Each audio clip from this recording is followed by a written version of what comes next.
Jaod Bura ma Kitutu Masaba Clive Mbane Gesani owachoni kinde magini abich mabiro ikore kata gikore mar ng'iewo bans ni sikunde ma yudore kar chung'ur burano ka olero ni nitie dwaro mamoko mapek e sikunde maloyo gechego. Olero ni thoth sikunde mawuok e kar chung'ur burano ni kod dwaro mamoko kaka klese kod kunde somo machalo kaka labs madwarore kendo madwarogi ni malo moloyo mag bas mag sikunde.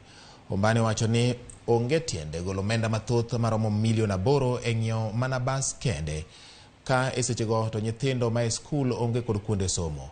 Jaod Burano oloso tok chiwo bas ne sikund sekondar ma Mokomi SDA Mixed mayudore e kar chung'ur burano. I am not buying a single school bus for the next 5 years. That is wastage of resources. Using through their leaders, you can be sure we'll be able to achieve great things academically in our schools, because you have shown the heart that you are willing